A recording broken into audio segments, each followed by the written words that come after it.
button. And I believe, hello everybody. Welcome to Thursday Night Live. I almost said the wrong day. I would have said Wednesday. I was this close to saying the wrong day, but I didn't. You're here, we're here.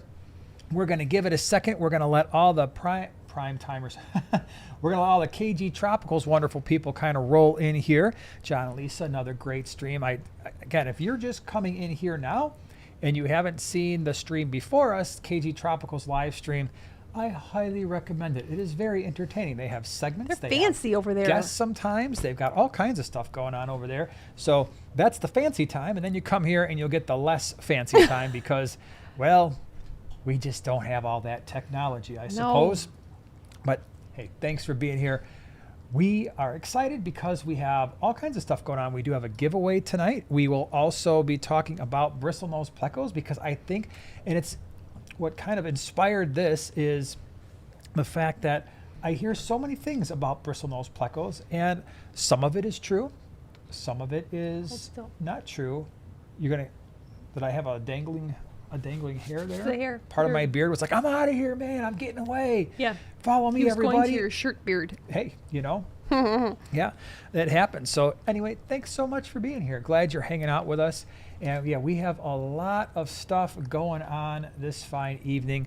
Before I forget, and I will mention this again in a little while, we are not streaming next week. So this will be our last stream for 2024. We'll be back in 2 weeks. But next week we will not. It'll be next year when we're back. I know. It's so weird. Yeah, Matt, yeah, Christmas shirts we had to represent.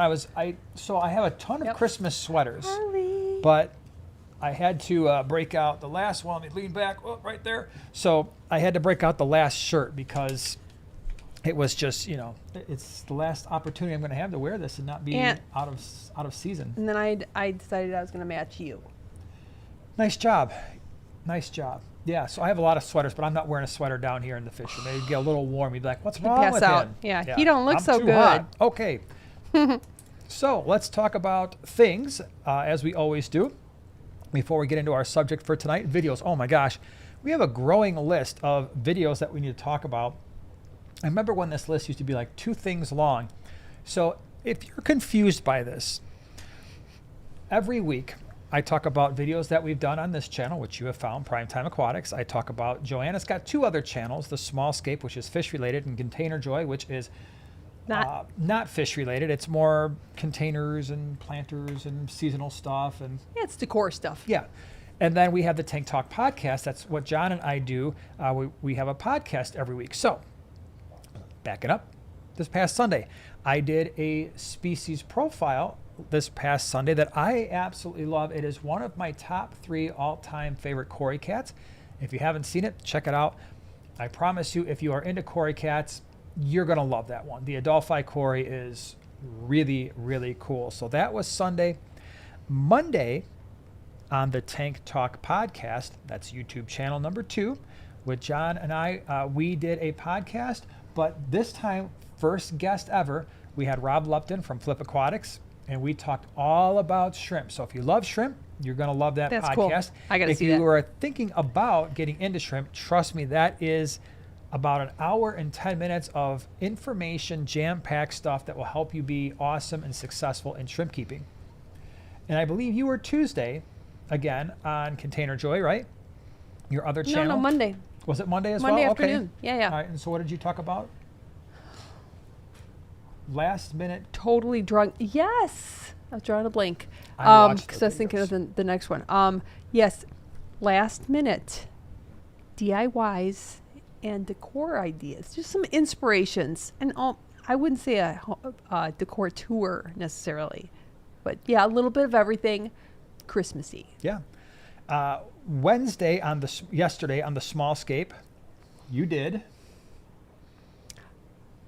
neons. Battle of the neons. So you ranked them. I ranked them. 6 most popular neon varieties. I feel like I need to do a response video at some point because... Knock yourself out, because I guarantee, I even prefaced it a number of times that very few people will agree with my order, but I was surprised at the number of people who did agree. I am not one of them. I know you wouldn't be. Not happy. And that's fine. You can, go in your own camp. Someday I'm going to have to do a response video to that crazy lady on the small scape who messed up her entire order of the neon varieties. But anyway, that was a great video. If you're into neons and tetras, check out the small scape. And there you all have it. Top 6 neons, popular neons, and how you ranked them. Today we had the prime timers, showed you a whole mess load of new fish. And then this Sunday, now, hear me now and believe me later. You prime timers out there, you people who've been watching the channel for a long time, I'm going to need your help with that one because, really? You're just going to slam stuff? Man, you're making a lot of noise. Killing a bug, are you?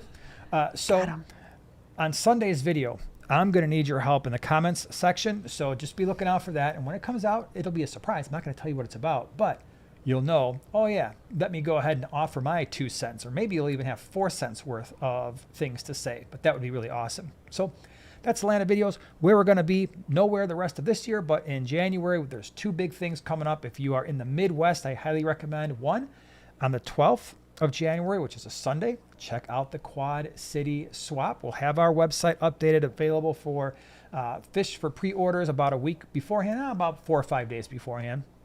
So that's the 12th of January, Quad City Swap in Davenport, Iowa. Week after, the 19th, Sunday the 19th, we'll be in Northbrook, Illinois, and that will be the Greater Chicago Cichlid Association swap. So, and for those of you who just came in, just a reminder, no live stream for us next week. So get your live stream fill on KG Tropicals because we're going to be not around next week. So no live stream for us. Thank you very much, Bonnie. Really appreciate the super chat. Happy holidays. Jason and Joanna, Joanna and Jason. Thank you so much. Really appreciate it. Thank you. Okay, so today. Oh, wait, before you start that, Noelle. Hey, Noelle. She said, thanks so much for dropping the video, the smallscape video, an hour earlier. You actually had come out. I'm like, what do you mean it's out already? He's like, well, we set it for 8. I was like, no, it goes at 9. He's like, we set it at 8. So, you know what? I can drop it at 8 o'clock now from now on. Why not? Why does not? it have to go at 9? I don't know why you put it out so late. So she's like, hey, can you go finish up my stuff for me real fast? And so I did that, but I always release at 8 o'clock. And then I just got into the habit. I didn't think anything about it. Right. And then this one over here is like, the video's out already? I'm like, what? Yeah, it's out already. I Craziness. don't mess around. I was going to release that at like 4 a.m. in the morning for all you early risers. Okay, Do I'm not actually going to do that. But 5 a.m. garden answer time. Yeah, and by the way, again, for those of you who have just showing up, we will have a giveaway. I promise there will be one coming up later in the stream. And I'm excited about this one because one of the things that we're giving away, we have not yet given away. So how cool is that? A lot of my favorites. Cool. Yep. MNC, thank you so much for being a prime timer the last 17 months. And MNC says 239 in the chat, but only 44 likes. Someone's slacking. I guess MNC would really like you to punch the like button right in the ear. Why in the ear? Oh, hold on. See who gets this. Oh, no. Oh, you punched me in the ear. Why the ear, man? That really hurt. Don't say it if you know it. I want to see the first person who gets that one. It should be. Sounds vaguely familiar, but I don't know. Yeah, I would think people should know it. Okay. So today what we're going to be talking about is we're not going to spend a ton of time here. We're going to get into your questions here in the not too distant future, I promise. There we go. I love it. People knew right away. I see Fight Club coming in. Tommy Boy. That was a good guess, Joe. It was, of course, Fight Club. Jamie, Brent, nice job. Yep. It was Fight Club. His name was Robert Paulson. Okay. It's just a quotable movie. What can I say? All right. Bonnie Eden had a fall on Thanksgiving. Had a what? Complete shoulder surgery. No. She's typing with one hand right now. Oh, my gosh. Well, you take it easy with your typing over there because... Quick recovery. Yeah. And comfort. Oh, my gosh. Yeah, that's awful. Not good. Shoulders used a lot. Yeah. Oh. Yeah, it is. So today, Bristlenose Plecos. I would love to hear from you in the chat how many of you have kept them, how many of you keep them, because I think this is a fish in our fish room, in the gallery, for a very long time. It has been a mainstay. Now, when we first started keeping them, what did you say about them? I don't remember. Was it a full size? If it was a full size, yes, it was. It probably would not have been one of my favorites. I could pretty much guarantee. Yes, I would guarantee that as well, because you actually, back in the day, really disliked them. Did I? Because of all the little stuff sticking out of their face. I can see that. Now I Yeah. love them. Now I love them. That's what Dee Dee says. She's like, oh, those are so ugly. And I'm like, oh, Plecos are so cute. So they're an acquired taste maybe. Yeah. And so with the Bristlenose Pleco, they're super popular, crazy easy to breed, which you got to be really careful if you're intentionally breeding the Bristlenose Pleco. Be careful, because they can fill up a tank very, very quickly, and especially if you've got multiple pairs. We've had this happen to us in our fish room where I think we might have had 2 tanks, and they were packed. At one point, we had the standard Bristlenose that was creating both standards and albinos. The albino gene was in that group. We had super reds that were kicking out a ton of babies, and even the green dragon Plecos were kicking out babies. So I had 3 tanks going, and at one point, I am not exaggerating when I say I probably had 500 or 600 Bristlenose Plecos in our fish room. That can be both good and bad. The good side, the upside, is that whenever I needed a little guy to go and do some cleanup in a tank, I had them available. The downside is trying to get rid of all of those Bristlenose Plecos when everybody else on earth who has them has got the same exact issue. Like, hey, I'm going to breed Bristlenose Plecos. Okay, great. But everybody's trying to do it. And for us, I don't know how much they are in your area, but for us, they're even a decent size one is like a $3 fish at the swaps. I mean, and people are like, you talk to the vendors who breed them, like, yeah, I really need to get rid of these. I've got like 300 more at home. So it's a constant battle. And I highly recommend, if your Bristlenose Plecos are getting a little crazy, just start removing the males or the females, separate them, and you can always just kind of cut down on that a little bit, or just get rid of the caves, right? Get rid of the caves, and then they won't have any place to lay the eggs, or, the males can't trap the fry, and so that will certainly help. The other thing you can do is add other fish that will eat the babies. Almost all fish will eat Bristlenose Pleco babies because they're absolutely tiny. So, oh my gosh, yeah, we've had a lot. Now, the 5 things that people say. Are you ready? Yeah. The 5 things that people say that I think we need to reevaluate. I don't know necessarily. Maybe a lie is a little harsh, I suppose, but it's definitely something that needs to be reconsidered. Thing number 1 is that you can't keep Bristlenose Plecos in smaller tanks. I think the reason why people say that is they get their information sometimes confused with the standard Pleco, right? The regular standard Pleco, which is going to get to be like 2 feet long. And that is absolutely true. Those Plecos you cannot keep in smaller tanks. Those ones you need at least a 6-foot tank, preferably a 180 or a 220 or a 240, because those fish get monstrous. And I actually think much of what is going to be on this list is more targeted towards the standard Pleco as opposed to the Bristlenose Pleco. Okay, tank size. Do you know? I'm going to quiz you now on live TV. What is the tank size that I recommend for a Bristlenose Pleco? Do you remember? Well, I would say a 20. Okay, so you have been paying attention to me in your lifetime. Every once in a while. I would say a 20-gallon is the minimum that I would go. And if I was going to keep a Bristlenose in a 20, I would prefer to keep a female Bristlenose in a 20-gallon because they stay smaller. So when it comes to tank size recommendations, I think there's a couple things that you have to consider. A lot of people just consider the size of the fish. And that's it.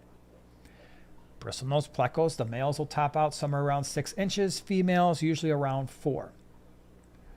But there's more to stocking a tank than just the size of the fish. The other thing, do you know what the other thing is that I often include?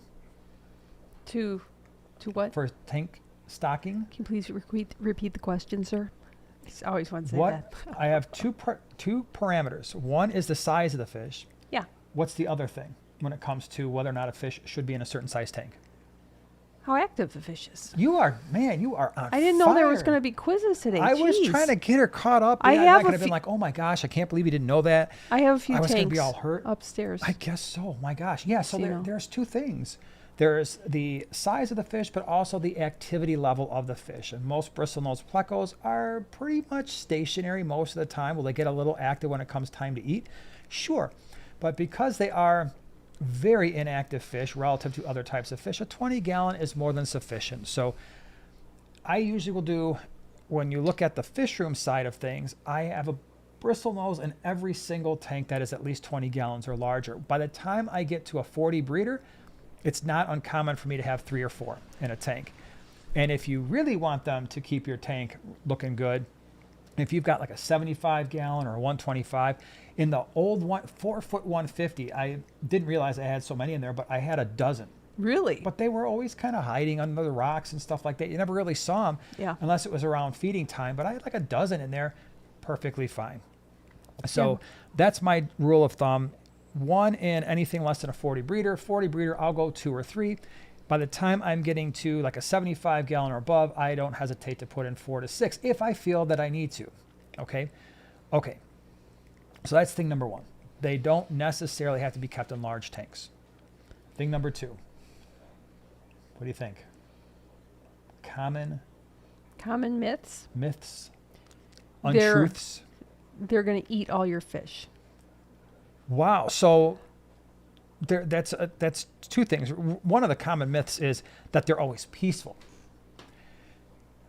Be a little careful there. Generally speaking, and I recommend bristlenose for almost all tank sizes. However, there is a couple of times where you have to be really careful. 1, as they grow larger around feeding time, they can be very rambunctious towards other bottom feeders. Like let's say you've got a tank full of cory cats, or you have other types of plecos that are a little bit more shy, or you've got some smaller loaches, or you've got just smaller fish that would like guppies or antlers, like, hey, I want to go to the bottom and get some food. It is not, I have seen especially males, full-size males, bully their way into food that are pushing away African cichlids, like my larger vieja, the vieja synspilum. Those fish are big, and they're cichlids. They're South Americans, and the male bristlenose in there will absolutely get in there and start headbutting fish to get at food. So it's not necessarily that they want to go out of their way to fight in those situations, but they are very food-driven fish. The other thing you got to be a little bit careful about is just males in general will sometimes, if they're in too small of a tank, they will spar with one another. Usually it doesn't end in anything catastrophic, but that's why if I'm putting multiples in a 40-gallon, I've often got some rock work in there, multiple caves, maybe some plants, fake or real, driftwood, just some things where the fish can kind of hang out a little bit on their own. So be a little bit careful. And the Cotton Man just said it right here. He's like, I disagree already. No, you don't, because I just said it. I had 2 males and a 40 breeder that constantly would seriously fight each other. I wouldn't put more than 1 in a male. Yeah, again, be a little careful with the males in a smaller tank like a 40 breeder. Now, I've had many males in 75 gallons, never an issue. And I actually have multiple males in a 40, multiple 40s right now, but there's enough structure and space where they've been okay, and they've been okay for years. So, but you're absolutely right that sometimes multiple males will be a little bit tough on one another. Okay. I saw a question, and I want to address it. It's not on my list. Bristlenose and plants. I've got them in a million planted tanks. I've never seen bristlenose, with the exception. I know some people have had problems with sword plants, like those the thinner leaved plants. Yeah. I could see that potentially being an issue if they're constantly grazing on the surface of the leaf. But Anubias, Crips, pretty much everything, jungle val, Java fern, all the floating plants usually are fine. Wisteria, water sprite, hornwort.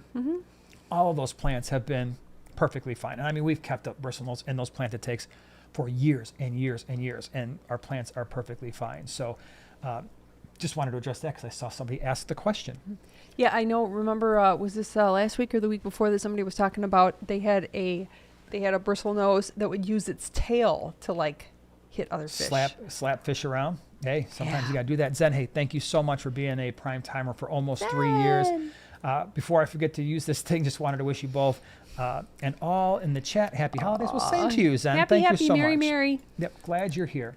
Okay, next thing. This is a big one. I think of all of the ones that we talk about, this is probably tied for first place. And that is the constant, endless debate.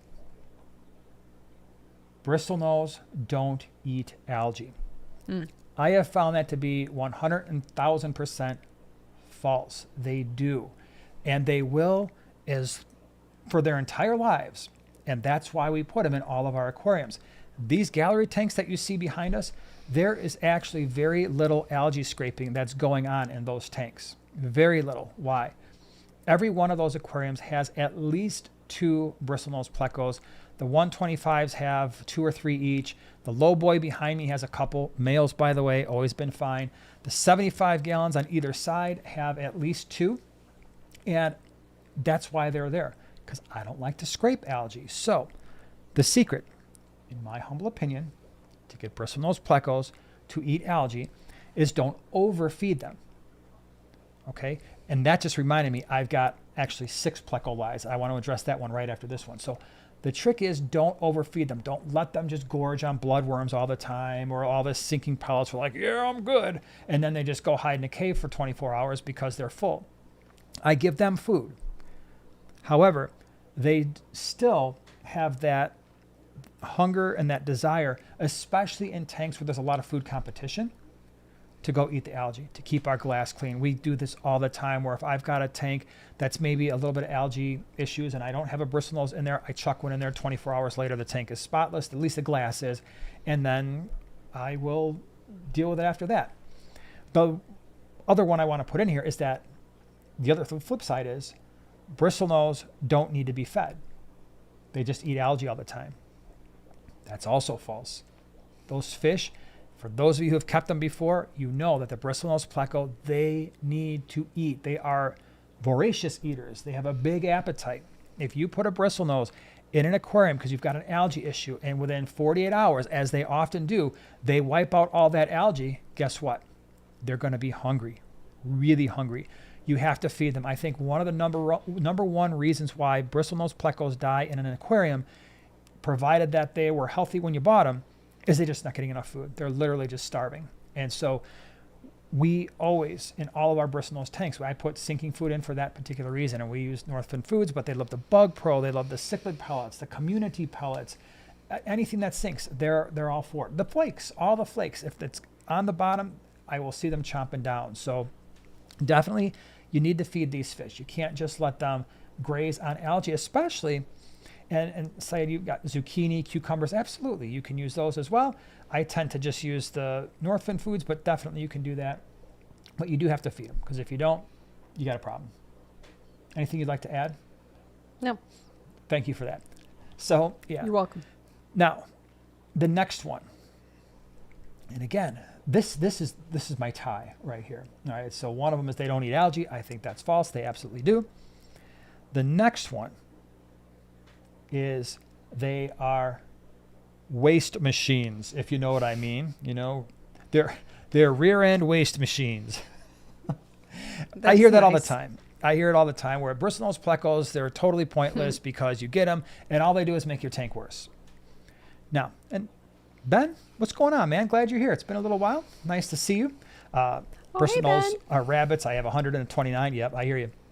So I understand when people say that Bristlenose produce a lot of waste. But like I just said, they also like to eat a lot. Now, here's the way that I kind of deal with this. If your Bristlenose is consuming algae, is consuming food that falls to the bottom, what it's doing is it's consuming those nutrients. It's using those nutrients to grow in size so that it can have a metabolism. You know, all living things need food and to maintain their metabolism and homeostasis, and then they're actually physically growing. So they're actually using a lot of those calories. They're using a lot of that energy.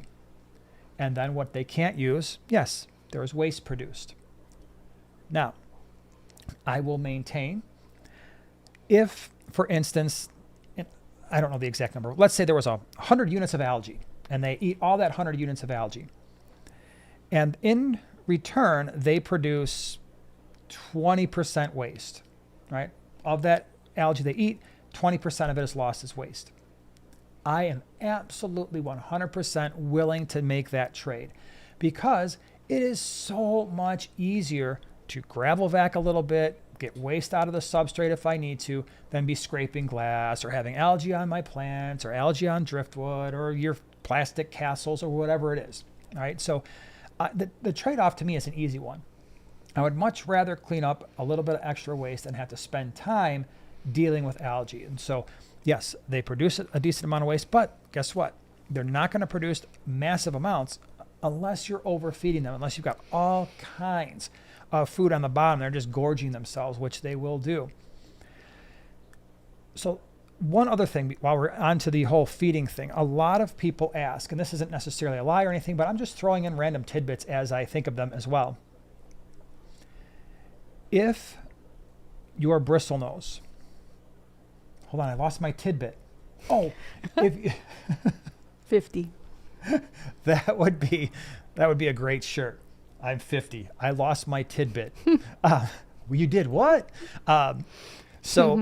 If you are worried about your bristlenose not getting enough food, because let's say, okay, the algae is gone and you said feed him, and then I put food in there and everybody else eats the food, and by the time my bristlenose gets there, because he's not food aggressive like you said he was going to be, the food's gone. And yeah, it doesn't look like he's getting enough. He's getting all skinny. No problem. What I highly recommend is wait until the lights go off or after you turn off the lights. And I mean, wait like 10 or 15 minutes and the room is dark. So the fish are like, it's time to go to sleep. I'm going to find my little sleep spot right here in the tank, jam myself into a plant or between these rocks, and I'm out. I'll see you in the morning. At that time, guess what's going to happen? Your Bristlenose Plecos and a lot of your loaches are going to be like, all right, man. Hey, it's time to get up. Let's go out and look for food. If your bristlenose is hungry, he's going to search for food all night long. Throw in some sinking pellets, throw in a kelp wafer, throw in a little block of rapashi. If you wake up in the morning and that thing is gone and there's no evidence of it ever being in the aquarium, they ate it. If you wake up in the morning and the thing is rotting at the bottom of your tank, cut back or maybe try it every few days. So wait, now did you say how long to wait after you turn off the lights? Yeah, to I do said that? about 10 to 15 minutes. 10 to 15 minutes? Wait until your fish are Comfortable, they like yeah, settle they're in? zonked out. Okay. You know, Zonked because out. and they're not going to be able to see the food. So fish are not. Most True. fish are not going to be swimming around a tank when they can't see, right? So that is a really good way to make sure your bristlenose are getting food. Like I said, but again, there's a balance there. You want to make sure that they're getting enough food, but not so much where it's like, hey, you know what? I got these things to take care of algae and to keep that in check, and now they're not doing that anymore. So, yeah, just keep that in mind. Last one, and then I'm going to address some of the stuff that's coming here because I see a lot of good comments and questions. Everybody say hi to Merry. Say Merry Christmas to Whip before he leaves. Everybody say Merry Christmas. So, last thing, and this was your original hang up, and that is, I don't want bristlenose because they have those ugly things coming off of their face. It's acquired taste, yeah. I've already mentioned a way around that, and what is it? Well, just keep females. The females, they have little tiny bristles, but I mean, they're barely noticeable, really. So it's the males that get the large bristles. So if you don't like that look, hey, you know what? Just get some females, you'll be fine. Now, to be sure, when they're very small, that can be a little bit tough to distinguish. But as they get larger, there's really not going to be a whole lot of question about what is this thing. So, but they're awesome fish. They come in, I don't know how many different types have we had. I already mentioned the standards, the albinos, the green dragon, the super reds. I had the platinum blue eyes, and we've had all these things in both long fin and short fin. Mm-hmm. And and then the one that we have here that you just saw. Yeah, but that's not a bristlenose. You talking about the blue phantom? Oh yeah. Yeah, that's not a blue. That's not a bristlenose pleco. It's a different type. Fancy one. Yeah, but it's fancy. So yeah, lots of different types, all very cool. If you all have questions about bristlenose plecos, feel free to shoot away over here, and we'll answer as much as we can. Merry Whipmas. Flood City. Here for the knowledge, stay for the fish voices. Yeah, it's kind of scary when you Get actually one hear with those the fish other. voices. Yep. If you want to or not. Spartan says, here's one thing that can scare new people to bristlenose or even common plecos. They will develop white stripes to camouflage themselves. Don't think that they're sick. Oh, that is an interesting point. So Yeah. especially the standard bristlenose pleco will look extremely different depending on substrate color. Yes. People ask all the time, and by the way, if you want a bunch more information, I actually did link the Bristlenose Pleco species profile that I did. It was like the second video I ever did. I'm just going to tell you now, the video quality is subpar, but the information is good. I'm going to redo that video, I think, this year, but it's an old video. It's going on 8 years old, but all the information is basically the same. So people ask me all the time when they see my bristlenose in the 40-gallon breeder bristlenose breeding tank that's got white sand, like, what kind of bristlenose pleco is that? I've only seen them as brown, and these ones are kicking it with like these white dots. I'm like, nothing. When I had those fish in a 20-gallon log with black substrate, they look just solid brown. You change the substrate, and they will look very different. And that's one fish where I actually think it looks far better on a lighter substrate than a darker one. But you're absolutely right. They will try to blend with their surroundings as best they can. Dennis wants to know, can you have a male and female in the same tank? Oh, absolutely. Yeah. They're going to, again, if you have a cave for them, they're probably going to try to breed. I'm not overly concerned about it in a standard community aquarium because we, as an example, we have been using our 40-gallon bristlenose breeding tank more as a quarantine tank at this point. And the last few times that we've quarantined fish, they've been smaller, like probably half size standard rainbow fish, like your turquoise. Right now we've got the yellow rainbows. I'm looking at them. They're right over there.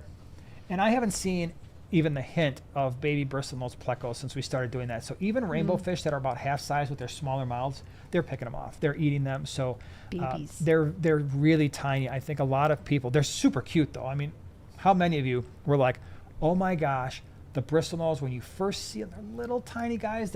When they get released, you're often going to find them very close to a return on a filter, maybe hanging off the intake very close to the top of the aquarium.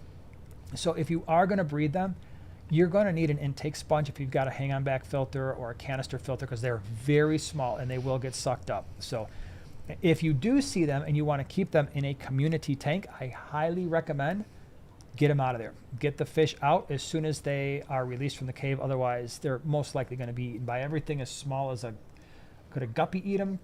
Yeah, probably a female guppy, a full-size female guppy. I could see them possibly eating a baby bristlenose. But yeah, there's a lot of fish that will. Whip thinks that he's in the doghouse with you. You didn't say Merry Christmas. I did say Merry Christmas. I thought you did too. Say it again. Merry Christmas, Whip. Merry Whipmas. Yeah. Christmas. I said it. You'll have to go back and watch the replay. That's what I think. All right, hold on. I'm scrolling up here because then we had a whole bunch of Merry Christmases. And by the way, again, if you are just showing up, we will have a giveaway in a little bit. We've got a cool one. It's something I've never given away before, which I think is going to be awesome. Inzer says, glad to see a bristlenose stream. Been keeping fish for 24 years. Never bred them, but glad to say my male super red and albino female laid eggs 12 days ago. Any advice on raising fry in a community? Yeah, like I just said, get the fry out of there because they will be eaten. That's the other thing, too, that I think a lot of people don't fully appreciate is how long bristlenose plecos will live. I mean, you said you've been keeping fish for 24 years.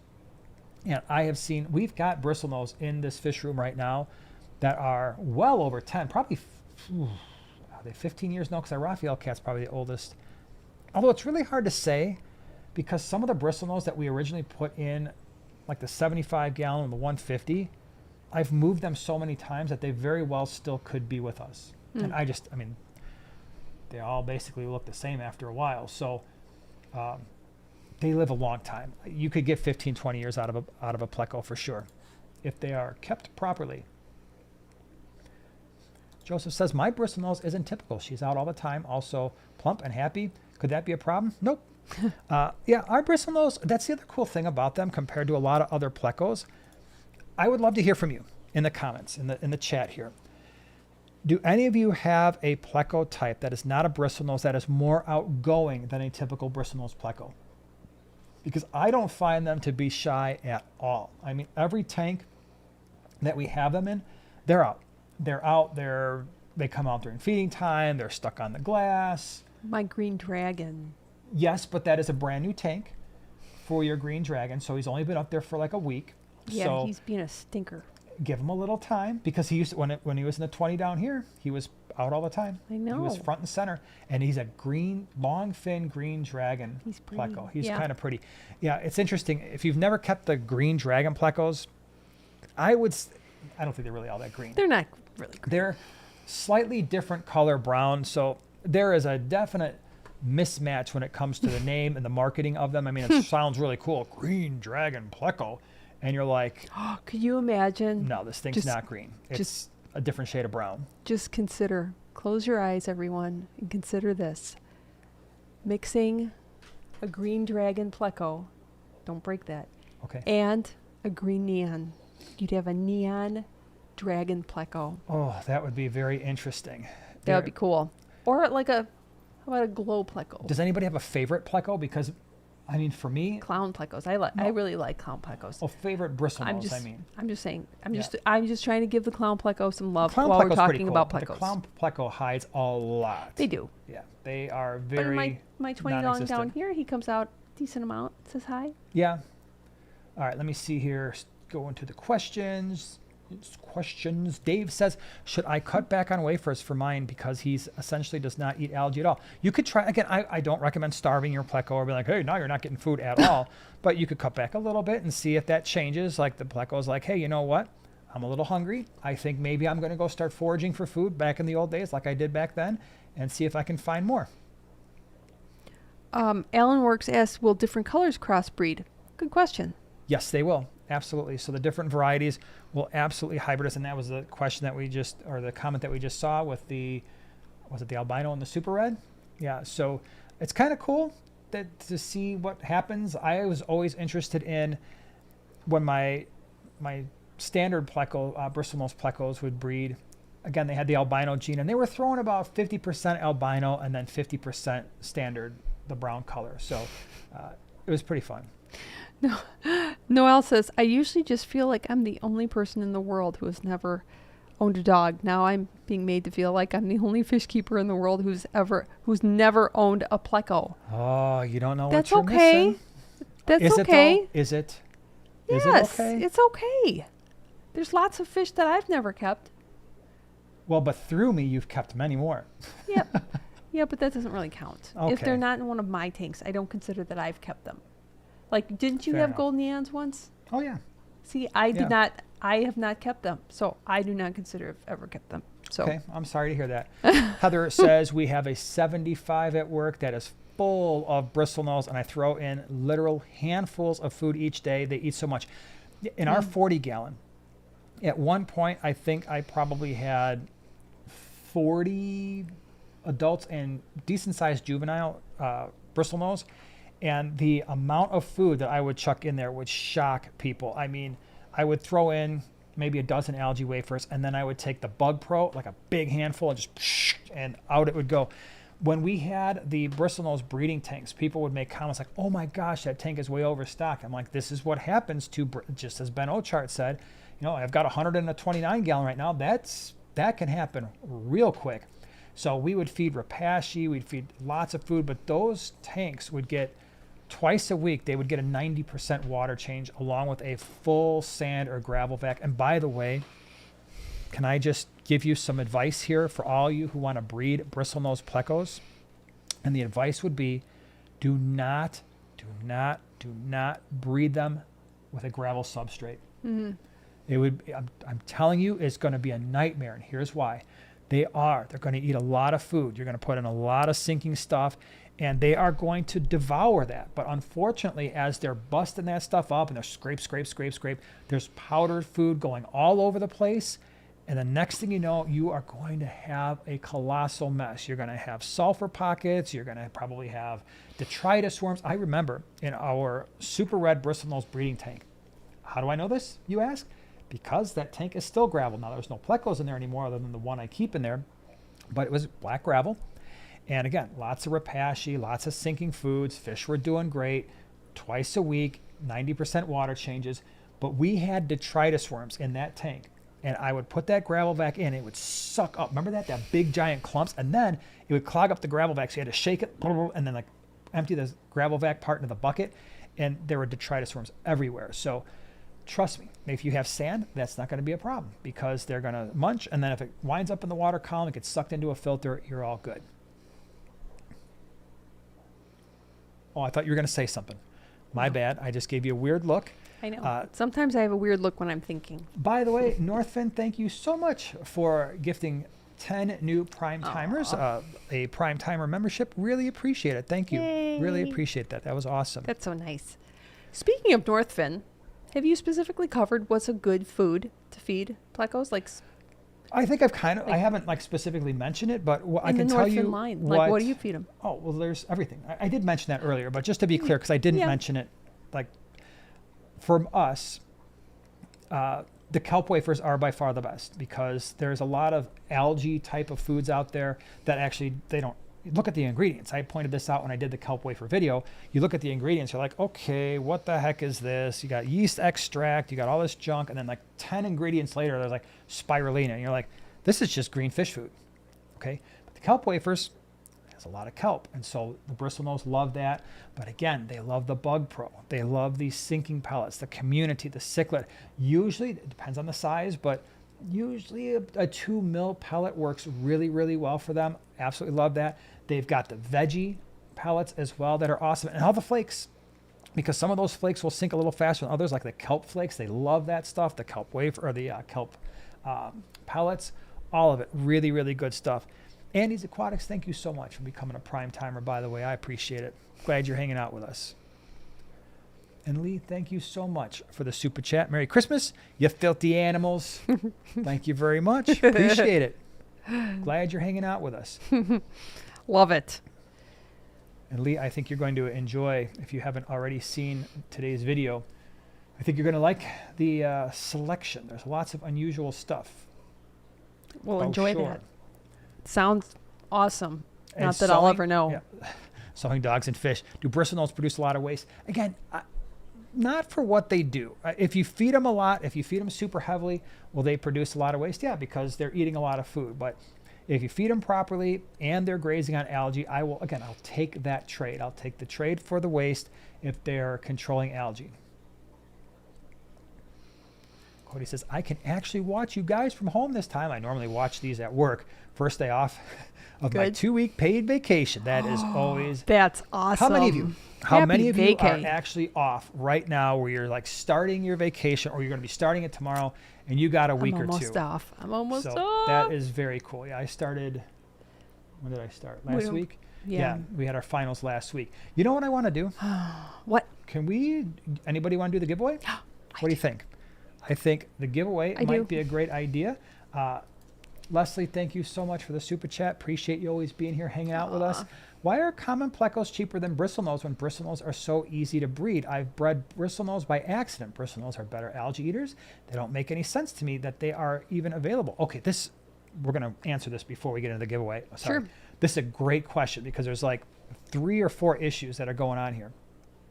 Thing number 1, believe it or not, bristlenose plecos, especially at the size that they would most likely be shipped at around 1.5 inches, they don't ship well. All right, so if you were to talk to people in the industry, wholesalers, exporters, it is common where if you have bristlenose coming in, they're not going to do that well. Sometimes, especially if they're bred outdoors, because of the nature of what they eat, they carry parasites. So there could be all kinds of issues. And so when they go through that process of going from overseas to wholesaler to pet store, oh my gosh, there's a lot of stress there. And then they show up at your house and they probably haven't eaten all that much and maybe they've got some parasites. They just don't ship all that well. So I always recommend for fish store owners, if you've got a local breeder of bristlenose plecos, that's your source. The standard pleco breeds even easier. They're set up for these large outdoor ponds. They ship a little bit better and they often ship at a slightly larger size, which helps them as well. The standard pleco, I usually don't recommend to anybody unless they've got a massive tank. Even like an 8-foot tank, then that can make sense if you want a scavenger fish for some really large South or Central American cichlids. But it can be a rather to take care of a standard Pleco is a problem. So that's why I think that there is a price difference.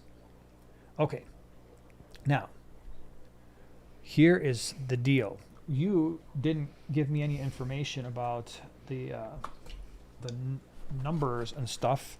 So is that it right there? Yeah. Okay. So don't hold That's it up in front of the camera. I'm not. Okay. So I'm going to show a single winner is going to get 3 items tonight. All right.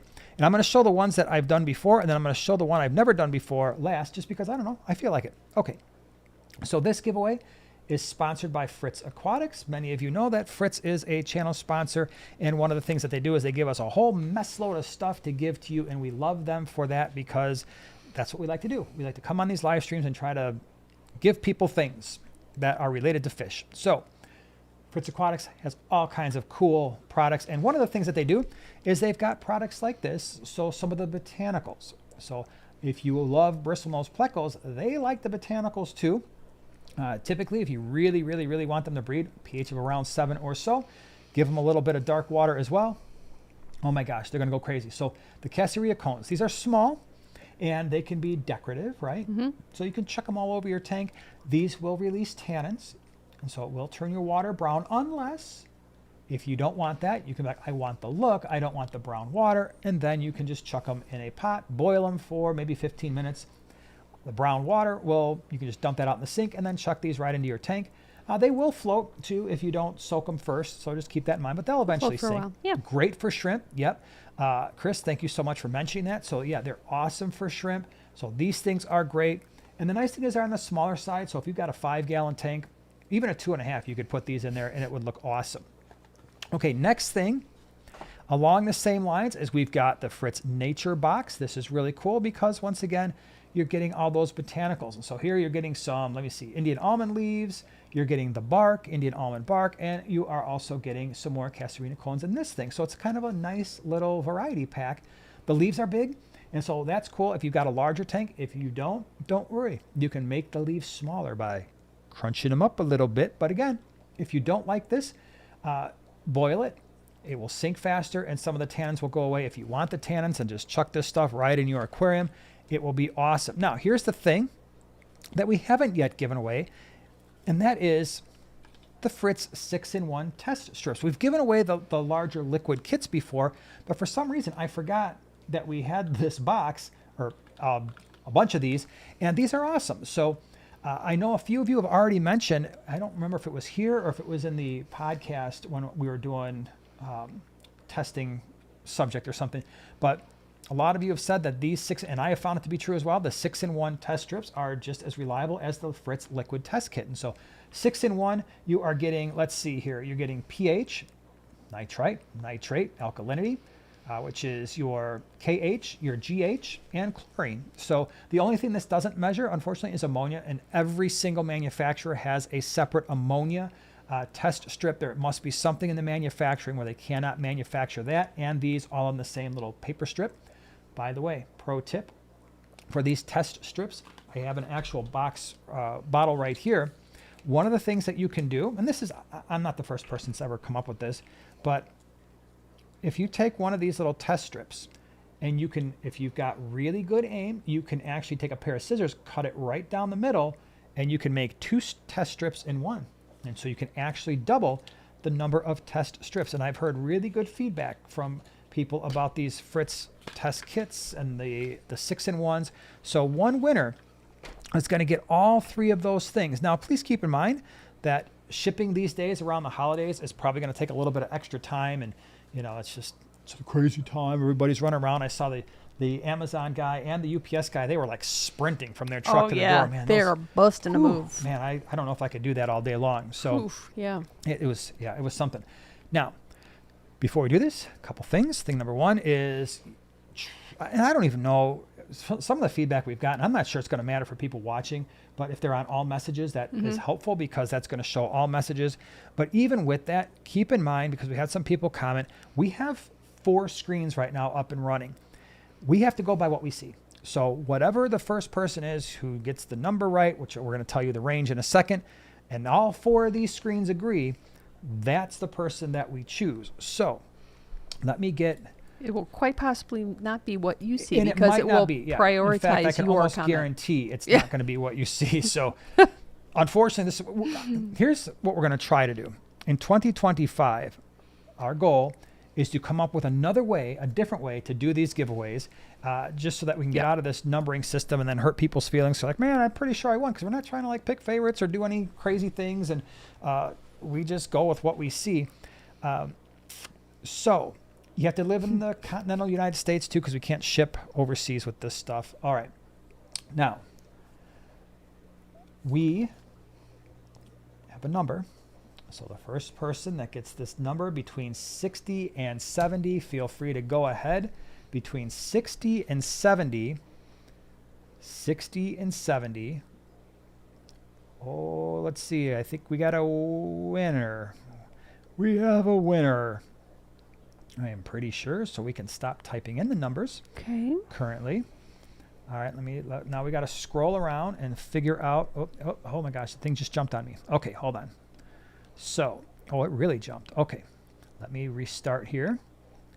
And we're going to scroll, and we're going to make sure that all these screens agree.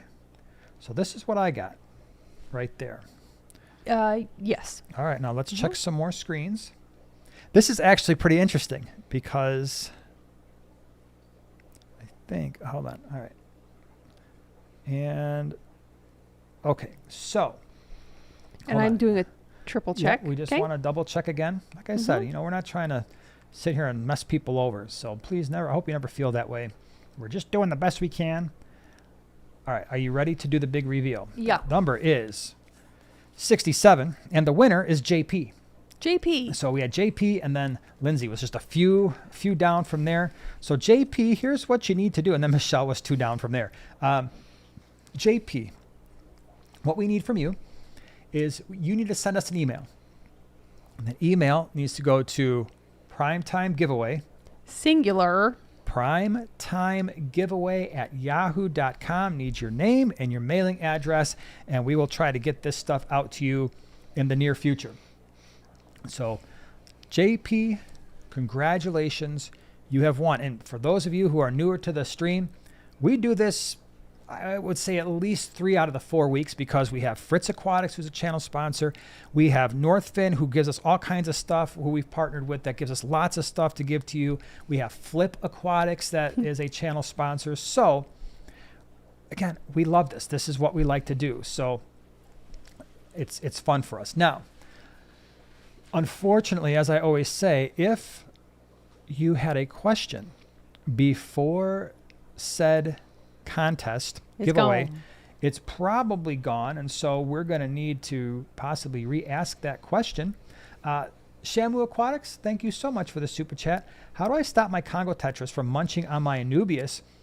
They're gorgeous, but getting on my nerves. I think I will trade them for silver dollars. No, trade them. I know you're joking, but I don't know, because I've got Congo tetras and a 40 right over there with some volcano bitterlings. We've got Anubias in that tank. We are currently completely overrun with guppy grass. There's crypts in there, and I've never actually seen them chow down on plants before. So my first question is, are you sure it's your Congo tetras? That's the first question. Second question is, if you absolutely are sure, then yeah, I mean, if you want to planted tank and they're going a little crazy. I don't know. Has anybody ever experienced that besides Shamu, where Congo tetras were eating plants? Because we've kept them a long time, and I've never noticed that they have been munching down on my plants. It seems like they've always been a model citizen for planted tanks, but maybe, I don't know. Maybe I'm just feeding them a little excessively, and they're like, I can't put any food in my stomach. What? We already have JP's address. It's Michelle Prang's husband. Small world. That's hilarious. He just beat you. Nice. Okay. So, what was I going to say? Yeah, so I don't know. I mean, don't do the silver dollars would be a unfortunate turn of events, because you know how they like to munch on stuff too. So, but yeah, you might have to just get rid of them. Michelle, thank you so much for becoming a prime timer. Really appreciate it. Glad you're hanging out with us tonight. And now I'm scrolling. I got to get all these screens caught up. So hold on a second here, because now comes the fun part where all these things go crazy, and I have to go all the way back to the bottom. This is a great question, Taylor. Can convicts be in a planted tank? Only if you don't want it to be planted anymore. That's my funny joke. Most large South or Central American cichlids are very, very incompatible with plants. They will tear them up. They're going to dig massive big pits when they're around breeding time. They'll rip stuff up just for fun, and they will consume plants too. So I just mostly assume, I don't know if any of you have ever had luck keeping large South or Central American cichlids with planted tanks. I haven't. So I have just kind of, I guess I've just accepted the fact that if they're going to be in an aquarium and I want green stuff, they're getting plastic plants. This is a good one. Camerica asks, question for the chat, how many wafers do you feed your Cory cats? That depends on how many Cory cats you have. So right now, we currently have 170 gold laser Corys. Oh yeah, they're going to be going to the swaps in January, provided they all make it through quarantine. I mean, that's the thing. And I might, if I've got a tank like with 70 of them in there, I might throw in 4 of them and just watch them do the Cory cat tornado. If I only had 1 or 2, I don't think I would put a whole wafer in there. I might just crack off a half of one, make sure they're eating it, and then if they do, I can always add more later. But yeah, because the wafers are pretty big, and a Cory cat actually consuming an entire wafer would be quite the feat. Second floor says, my Congos never touched my plants. Yeah, I don't know. That's Shamu, you got me stumped because it's the first time I've ever heard of that. This is a question for you. You ready? I'm ready. You don't look ready. Well, I'm ready. I'm thinking. I'm like prepared. All right. So Teresa says, prime time, I don't know what I'm doing wrong about my Anubias. They won't stay down. Should I use the comb trick? It's just a leaf with a bit of stem. Well, if you don't, I'm assuming you have like the rhizome, like that thicker stem, and then one leaf coming off of it. You may not have any roots that you could actually like tack down into the substrate. Do you have sand or gravel would be my question. Or do you have like an aqua soil? But what I would recommend is, because usually, yeah, they'll find any way to float. Even if you like wedge it, I usually like to wedge it between 2 rocks, piece of driftwood. But if there's any way that they can come out, they will. So I would recommend you super glue it just a smidge. That's what I was going to say too. I've got the same problem. So in my barb tank that's over there that I recently did a couple weeks ago and I showed everybody some of the, which is why I wanted you to do it. But you're a big boy scaper now. Glue all the Anubias myself. Yes. And little by little, now you got to do it. I don't have patience. And so I glued all this stuff onto the rocks and the wood. I probably got more glue, I'm not kidding you, more glue on my fingers than I did in the tank. The only fun part of that part of the experience with me is, you know how you get the glue on your fingers and you can peel it off? That I found kind of fun. But the actual gluing that stuff on was not fun.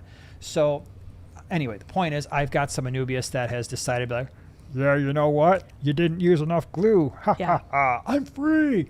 In fact, I just needed that tank for a video that I was going to release in a few weeks. And I had to re-wedge some Anubias in there before. Otherwise, you were just going to see a tornado of glue going all over the place. Or tornado of Anubias. Now, Teresa, if you do have like a piece of driftwood, like skinny driftwood, that's like not floating, that's attached somehow, you can use little tiny rubber bands. Those work out great. Just saying. Put a little rubber band around it. But that's only if you have like manzanita or something that comes in handy for This is very impressive. Lee, look what his comment was. Positraction. Are you sure it was? I said that with my cousin Vinny in my brain, and you... Slow clap, Lee. Wow. Slow clap. That is very nice. Actually kind of scary that we were like right there, but very well done. Donald says, please mention the danger of plecos getting stuck in decorations. We've recently lost our blue-eyed lemon. Oh, I've had the blue-eyed lemons. They're so beautiful like this. Thank you, Donald. You're absolutely 100% correct. They can and will sometimes get stuck in decorations. And here's the bad thing when that happens. When plecos freak out and they think that they are stuck in something or you're trying to get them out of something, what do? boom, all their fins stick straight out. Now, that wouldn't normally be a problem if it was just a regular old fish, because their fins really aren't all that, they're not that sturdy. Bristlenose Plecos, on the other hand, when they stick those fins out, dorsal fin, pectoral fins, those things, they're not going back in. To make it more fun, they're extremely sharp. So you got to be super careful when handling Bristlenose Plecos. And in fact, if you're netting them out of an aquarium, they can especially the males. How many of you have had this happen where you're scooping up a Bristlenose Pleco with a net and you're like, this is great. I've got a pectoral fin stuck in the net. I've got all their bristles stuck, and you got to be so gentle, and it stinks. So Bristlenose, generally speaking, are not super hard to catch. One of the things that you can do is take like a plastic cup and very gently corner them, get them into the cup. That way you're not getting them stuck in a net. So yeah, they can get stuck in decorations. If they do that and it's open on both sides, it's actually easier to, if you can, to push them through than to try to pull them out of something. And if they get stuck in a fish's mouth, it's game over. Everybody's dying in that scenario. It really stinks. Yeah. That's kind of a downer. It is a downer. Can we lift it back up again? No, here? I can't. I think we're going to talk about all the ways in which fish can expire. Oh, no. Yeah. Stefania says, how do Cories and Plecos coexist? I've always found them to coexist just fine. I've got about, let's see, 1, 2, 3, probably right now as we speak, plus these tanks, maybe 12 to 15 tanks where we have Cory cats and Bristlenose Plecos in the same tank. And I don't recall ever having a single issue or noticing anything. I mean, again, what's interesting with that scenario is the Pleco is usually, if you put an algae wafer in there or some sinking food, it's going to be right in there in the middle. But then as the Cory cats, they're usually smart enough to know, hey, I'm going to go around the perimeter. I'm going to get everything else. The Pleco is usually going to be, again, as they're grazing, they're going to be stirring stuff up, and the Cory cats will eat from around there. So if you've got a bristlenose that's a little bit food aggressive, one, feed different parts. That's the other thing that you can do for your Plecos and for all your bottom feeders. If you notice that you've got a bottom feeding fish that's aggressive around feeding time, this can be especially true with like red-tailed sharks, rainbow sharks, the black sharks, some of the Plecos, some of your loaches. Feed sinking pellets or wafers in different parts of the aquarium. I do this all the time where our 40-gallon breeder, I've got tons of males in there, and I will feed the kelp wafers all over the place. What? I've never actually done this. This sounds so weird. That was really weird. All right, so usually I'm looking at my phone, I'm looking at you, or I'm looking at the camera, the camera up there. Never have I looked at you in our big screen like you're talking to me. And that's just weird. I told you it was weird, but I was never done that. No, I never have. This big giant screen we have right in front of us. No, I'll check to make sure that my hair isn't sticking straight up. Well, I have to do it once in a while too. I'm like, I got a beard fuzzy or something flying around. Or y'all. Never at you. Never at me. Your clone. Hold on, I got one of these screens that's all messed up. But anyway, yeah, that's a good question. I usually have the Bristlenose and the Cories get along just fine. I don't know if anybody else ever had an issue, but for the most part, I'm good. Okay. Teresa says, thank you for teaching me how to take care of my water plants. I know, that's so sweet. Water plants are fun. Okay, let me see. I'm going to scroll all the way down here. So wait, this is funny because Noelle says she's part gluer and part rock wedger. I agree with both, absolutely. And then Second Floor says that Ryan hates gluing, so he uses zip ties. Yeah, a lot of people like that. And Shannon's a glue girl. Rock on. I do everything just. I'm going to tell you right now. What would you do again, like if you had to? You're doing it. That's what I'm going to do. I'm going to drag you down like Fred Flintstone and Wilma. Wait, was it Wilma? No, I don't think so. I don't think he would have gotten like by the hair. I don't think he would have gotten away with that. Fred Flintstone used to do that, right? Am I misremembering? Didn't Fred, like, wasn't it at least in the beginning where Fred Flintstone was like grabbed Wilma and then with this, like he dragged her, like as a joke? Cause no, but didn't they remind you of the TV show, the Honeymooners? A little bit. Yep. Hold on, I have a question here. Except with dinosaurs? I actually saw that was really interesting, or a couple of them actually. Let's see here. Corey says, after losing a Cory and cholla wood, I started shoving a piece of filter foam in the end to prevent entry. Yeah, that's, oh my gosh. I lost, it was similar in size to cholla wood, but it was like a a plastic log. Remember that plastic hollow log? It was. I remember it. I lost 2 cichlids in there. Really? Like peacock cichlids. I lost in that same piece of wood. After the second one, I'm like, nope, that piece is going in the garbage because I just lost 2 fish to that. They got stuck in there. And there was 0% chance of me getting them out of there. It was really, really, really upsetting. Yeah. America says, can I have a small line of gravel in my tank with koi fish, or is any gravel bad for them? No, you can.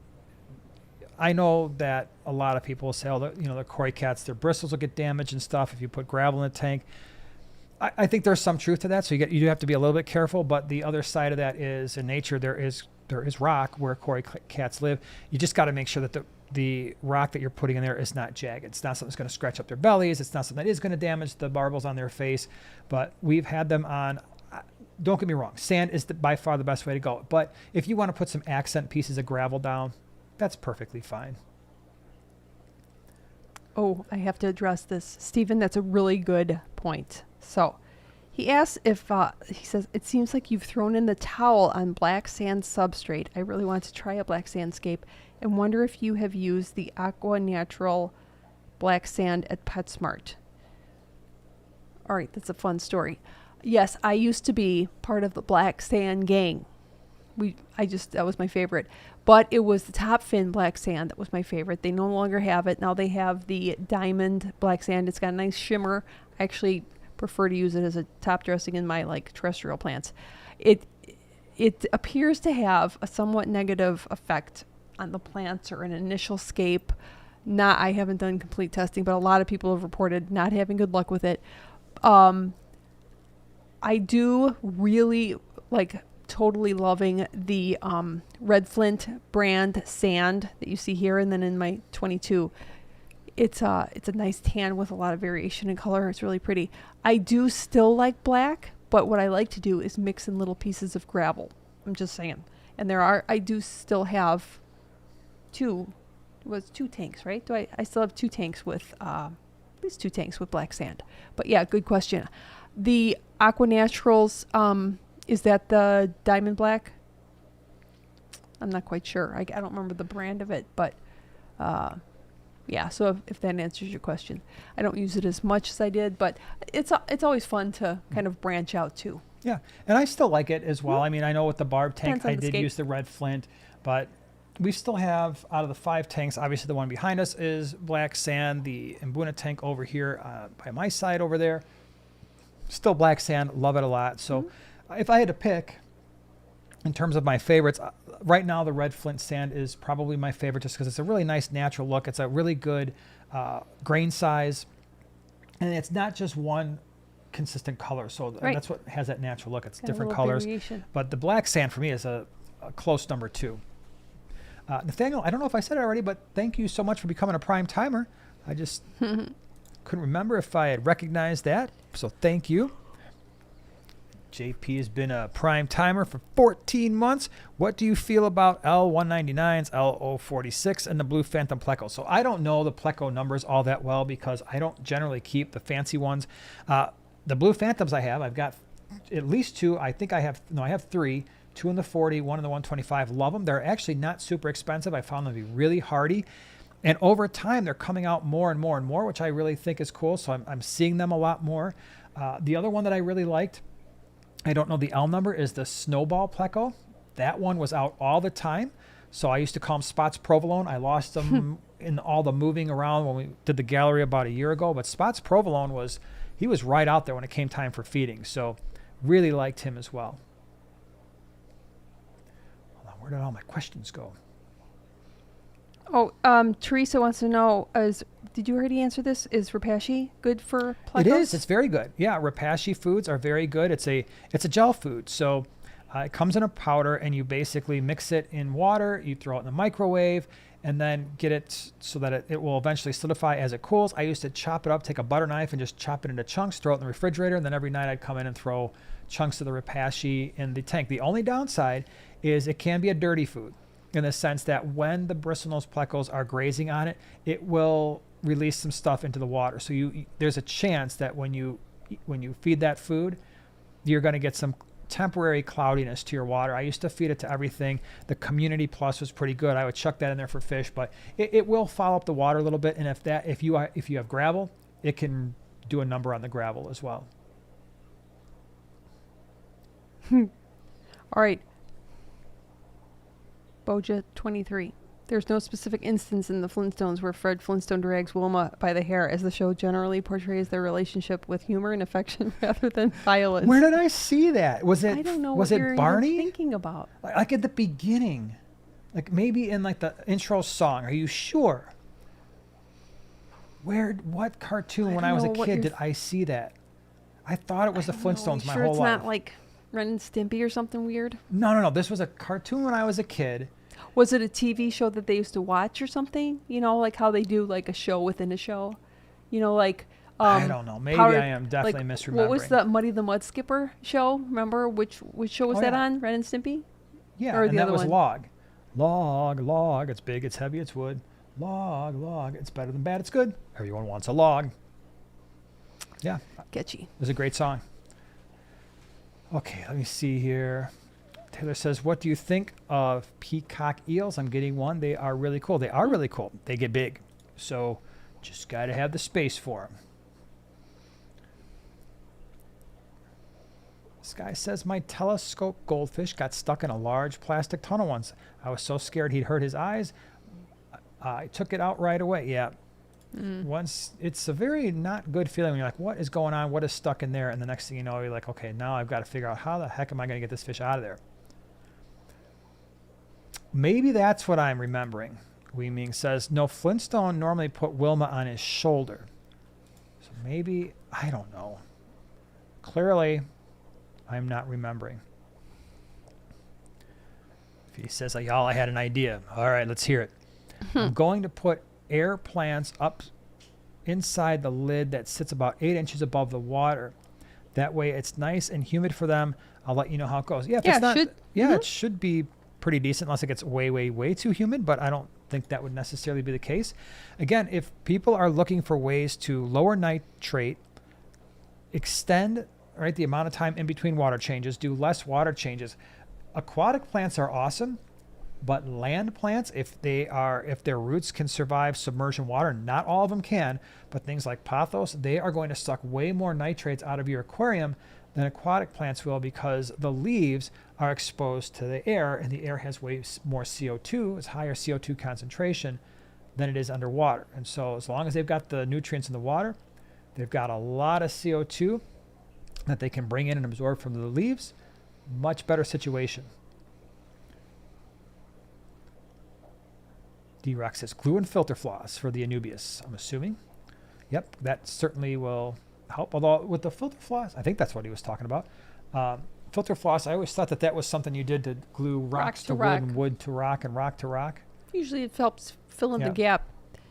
And then when you add super glue, it's like, turns into like sticky goo. That's what they said, my bristlenose died. That's not cool. Oh, I'm sorry that happened. Sorry. That is not cool. Evan says, can second tank grow? The primetime stream is generally one of the favorite parts of the week. An amazing community to unwind from all the stress of the world. With everyone here is so fabulous. I absolutely agree. This is why it's so fun hanging out with you guys, because it is. It's a nice community. We've got a nice supportive bunch of people who are just good human beings. We have a great community tank. We have a great community. Get it? We're in a community tank. Get it? It's a pun. Like we're all fish in a tank. We're all getting, that one was lost on many people, but that's okay. Shirley, thank you so much for the super sticker, and that was pretty awesome. Hippo character repeated. I love this. So this is what it shows on one of our things. So on the other screens, it shows like the emoji? Actual emoji thing, but then here it just gives the description of it, which I find pretty funny. So thank you. And then Warren, thank you very much. Number 1, had a dwarf crayfish. Can you talk about those guys? So I haven't kept a lot of them. I've only had 2, and they were in the old fish room, like behind when this was a fish room. I had orange ones. One lived a pretty long time, but for the most part, they just kind of minded their own business. When I would feed sinking pellets, they would go to those almost just like shrimp would. So they behaved a lot like shrimp when it was time to eat. They would just go to the bottom, eat the bug pro, and sometimes they would go near the kelp wafers. But for the most part, they can crawl out of tanks, so just be a little careful there. Up the uplift tubes and stuff like that. So I've seen them attempt to do that. So we had to really make sure the lids were close. But yeah, it's the only times I've ever kept them was just I had 2 of them, and don't keep 2 in the same tank because they can sometimes fight with one another. All right, let me see here. Second floor, thank you so much for making 5 new prime timers. Really appreciate that. Thank you. That's so sweet. D-Rock says first Badman cartoon. I don't even know what that is. I don't think I've ever seen that. Captain Caveman. What's Captain Caveman? Oh, that was an old one too. Captain Caveman. Is that what I'm remembering? Did Maybe? you just combine 2 caveman? No, I vaguely remember cartoons? Captain Caveman. So, oh man, you know what I've been hooked on lately? I don't know if anybody's ever done this, but you go on Facebook and you find these groups that just post stuff. Like the old toys from the 70s and 80s. I told Joanna the other night, I'm like, you know what? Be thankful that I am not into like reliving my childhood because I see these toys I used to have, like all the G.I. Joes and the Transformers and Matchbox cars and all kinds of stuff and Star Wars figures. And like those things are going for big money. I got the boys. I found like one of our friends, relatives or something had a big AT-AT. Right, from Star Wars. And now I'm looking at those things and good shit. They're going for like $250, man. It's crazy. Teresa, thank you so much for the dancing guy. What are you showing me? Oh, wait. What is that? Is that what you're thinking of? Yes. That's Captain Caveman. It is. Thank you. So I'm not going crazy. It wasn't the Flintstones. It was Captain Caveman. She's showing me the Captain Caveman guy. Yep. Thank you. See, I knew there was a cartoon. Who? D-Rock, I think it was. Nope. Yeah, it was. Was it? Yep. I'm pretty sure. Yeah. Captain. No. Oh, no. First Badman. Keep Hold going on. up. Oh, Sleeper. Sorry. Sleeper said barbecue. it. Yep. My bad. Thank you. Yep. You can now rest tonight, knowing I feel it was not Fred. so much better. I do. Teresa, thank you very much for the super sticker. Like I said, it's the pear character with lovely dovey eyes blowing red hearts in the air. I just think that's hilarious. Description. Yeah. It's pretty funny. Noelle said, I just watched the Flintstones intro and outro, no hair dragging. Thank you. Yes, we now have the mystery solved, so everybody can sleep well tonight knowing Fred didn't do it. it wasn't Fred and it wasn't Barney. I was totally confused, but I'm going to tell you something now. You know how sometimes on this live stream we talk about food and all of a sudden, like, there have been times after a live stream we talk about food and like, we have to go get something. Like, how many times with the Wingstop, especially Wingstop and Portillo's in the Chicagoland area? Remember the one time you had to get pizza at like 11:30 at night? That has happened a number of times. Now, I don't have that urge, but I do have the urge to YouTube like old Flintstones cartoons and just veg out and watch them. That would be pretty cool. And Mike, thank you so much for being a prime timer the last year and a half. Merry Christmas, guys. Have a happy new year. You too. Again, just a reminder, if you came in a little bit later, we will not be streaming next week. We'll be back in 2 weeks. And I am pretty sure, we're probably going to have to do a giveaway because it's the start of the year. We have to. That's going to be. Heck yeah, we do. What is the 2 weeks from tonight? Is that the 2nd of January? Yeah, it's the 2nd of January. So we got to start the New Year's out right, man, with a giveaway and a party. Giveaway and a party. Yeah, a giveaway and a party. I don't know. You can't really go wrong with a giveaway and a party, in my opinion. And Shamu, thank you so much for celebrating the last almost 1 year. Wow. That's pretty cool. Sent a couple of clips of Congos chewing the Anubias, so you know I'm not crazy. Chewing Anubias. Yep. You've got some Congos that are like, you know what? They got some I'm teeth. going to tell you something about something. I'm like, eat watch your Anubias. this. That's not actually super easy to do. I mean, the silver dollars, I would expect that. Maybe like larger tinfoil barbs, cichlids that really like to, especially the Mbuna where they could take a chunk out, but South Central American cichlids that are larger. Chili raspboras, I could see. My gosh, how rude. You weren't even listening to me. Kick them to the curb. You weren't even listening to me. I heard you, chili raspboras. I was trying to ignore it. You see how that works? I heard. See, unlike you, You where can do I it. will literally say something for 15 minutes, and then right when I'm done, you will ask me, "Did you Yep. did you talk about this?" Yeah. I want you to think about this for a second. But I haven't done that in a couple Think about the weeks. skill I just had. I know. I was talking to them. I was doing something. I was on a thought. You were talking in my ear about something silly, and I heard them and didn't lose any of my concentration while I was still telling my story. Yeah, I'm pretty proud of myself. It doesn't take much. Cole, thank you very much for the super chat. Have any experience or love for the Anastomus equus? Oh, is it the Cory? The Cory? Is that a new genus? I don't know. Look that up. Is that a new genus? Or is that an old genus? Come on. Hurry up. Bring it. No. Anastomus equus. Equus Cory? I don't think we've kept those. If that is the Cory, that's one. I was thinking about this the other day. So the number of Corys that we've kept is now pretty extensive because, I mean, we've done the standard greens, the albinos. No, that's not. That's them. Oh, That's what hockey I stick, thought. Yeah, when you said pencilfish. Anastomus, I was like, no, that's not a Cory cat. No. I've kept pencilfish, but not those. It's a cool fish. Yeah.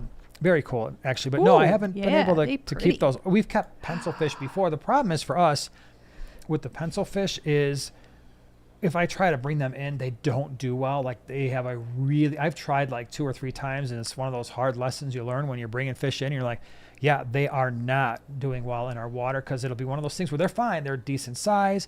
We bring them in, they're okay. And then within 2 weeks, I'm like, well, that was a waste because there's a bunch of fish that are no longer with us anymore. So what I would say for those is I would not put those in hard water with high pH because I think you'd have the same luck that I've had.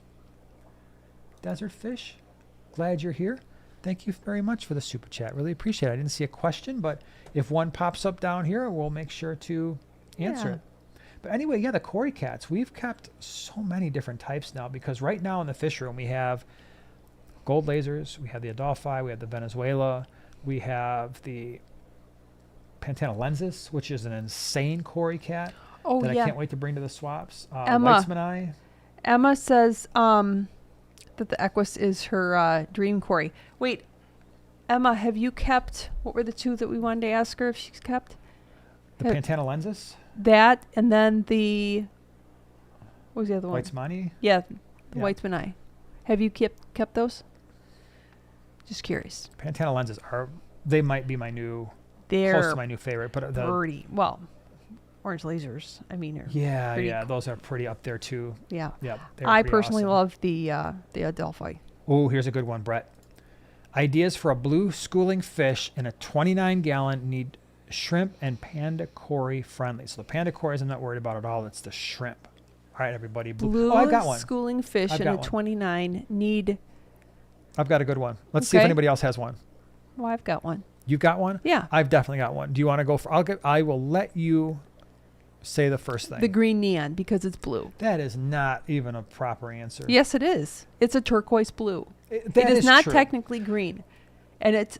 I But mean, look at so it's popping. I would not, That blue is popping. I don't know if I would trust a full-size neon with baby shrimp, though.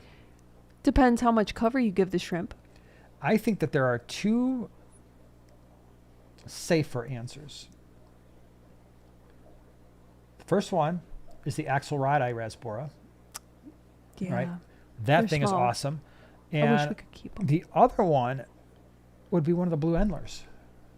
Oh, sure. Right. So I think those, but you have to check out the Axelrodi, the rasbora. It is amazing. It looks a lot like a neon, but that blue it's like an electric blue. They're tiny fish, very about tiny, rice fish? very cool. Rice fish, But they don't though, really. nah. They don't really school. Well, they don't and school, and no, I don't know if I would do you think necessarily the trust shrimp- them. Yeah. And they're not really all that blue, right? The platinums are white and silver. So, yeah. I No, don't there know. are blue ones though, like a very pale blue. Why do I have a feeling that there's something else? I don't know. But JR, thank you so much for the super chat. Do you have to flip over an upside down snail? It's one of those things where you just kind of chucked it in the tank and it's just laying there, for the last couple of days. You could do that. sometimes they will do that for a day or two. If it's upside down the top of the tank, that's usually not a good sign. But yeah, I would try to get at that point, maybe it's trapping a little bit of air, but you don't have to. I mean, I've had snails where you throw them in, they're like laying on their side and they eventually usually figure it out. But if you want to be nice and be like, you know what, little snail, I'm going to give you a fighting chance. Let me go ahead and turn you right side up. You could do that. Sky says the brilliant blue raspberry. I wonder if that's the same one, the axolotli. Jose's going to agree with you. He says green neons are definitely blue.